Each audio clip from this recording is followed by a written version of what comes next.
spare a thought for poor Starfield circa 2023? It racked up millions of players, though sales remain a mystery, and strong reviews, but saw momentum quickly turn against it. Don't get me wrong, leaving aside all the other incredible releases that year, it was too easy to lob metaphorical bricks at Bethesda for the various technical issues, lack of quality of life features, and, of course, the story.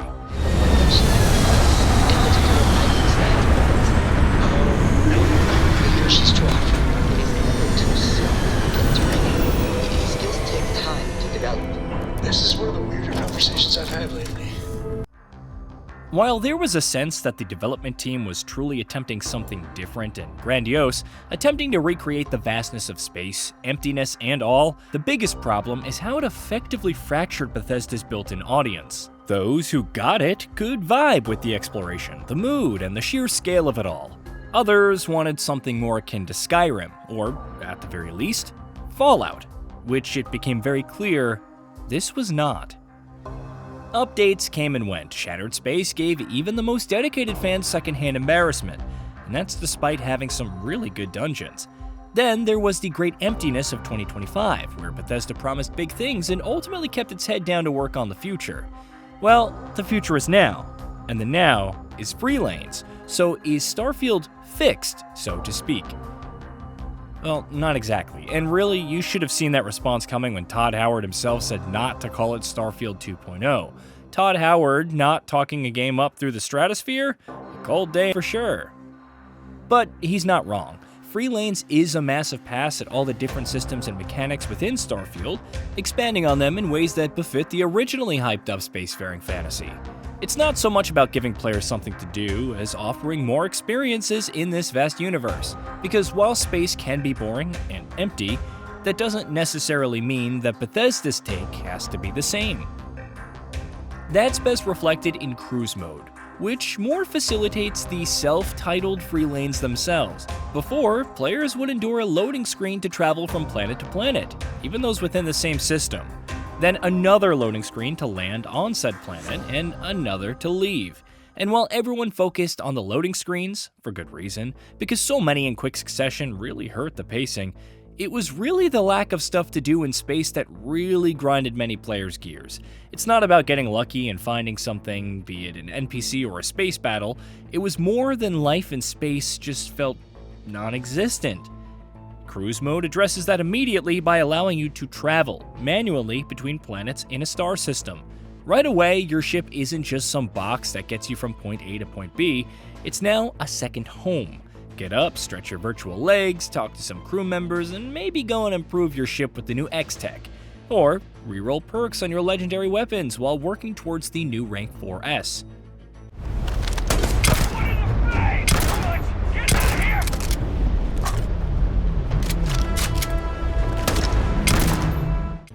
Space itself has some new points of interest that can feed into the gameplay loop, which is all the more incredible. Maybe you'll find a quaint bit of wreckage one second and engage in a dogfight against ships in another. Sometimes those dogfights will put you out of cruise mode, forcing a scramble. Then there are new incursions added via the Terran Armada DLC, which provided another noteworthy activity to grind out and earn some new weapons. Of course, Bethesda didn't stop there. It addressed one of the biggest complaints with Starfield by adding more pole variety on its planets. Granted, this is one of those features where I would scoff and assume that it added, say, a dozen or so. However, based on feedback from the community, the variety has shot up.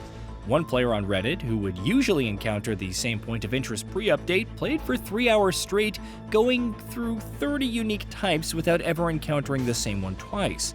And that's even after attempting to force them to appear. It doesn't necessarily mean all of them are brand new, just that on top of the additions, you're less likely to find the same pole as quickly.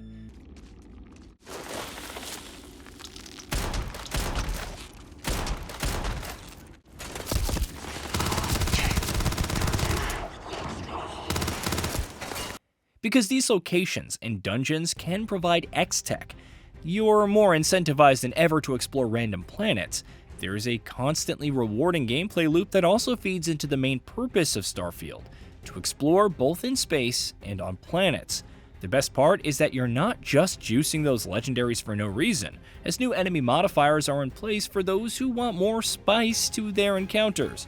Sure, you could always increase enemy health and damage, but this kind of ARPG level of buffs to otherwise familiar threats is a better way to make combat feel fresh. Then you have the new ship modules, updates to outposts that allow for quickly plopping down a habitat module, fully furnished, and a shared storage for all your bases, a database so that you can actually track down different resources and keep tabs on your outposts. The list goes on. If you've amassed tons of credits, great news, you can now buy an asteroid base. That's not even getting into all the non-DLC quests or Anchor Point Station, where you can find them and various new characters. Designation, friend, not accepted. Only relations, primary and secondary. Classification, enemy. Status pending. Aggression protocols, deferred. Control routed to processor.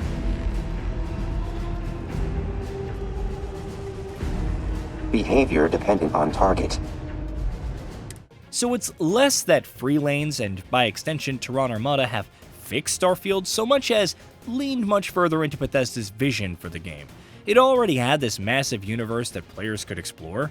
There was just very little reason to do so after a point, besides taking in the atmosphere. With these changes, it's certainly catering to those who already poured dozens of hours into the game, giving them new stuff to play with while also fixing glaring issues like the loot from expert and master level locks, or bugs with various quests. I think it goes even further though, addressing a problem that even new players noticed at a midway point, namely, a drive. Because for all of the hundreds of planets that you could explore, spaceships to build, abandoned locations to clear out, and quests to complete, being driven to really delve deeper into this sandbox, appreciating its nuances and joys, became difficult.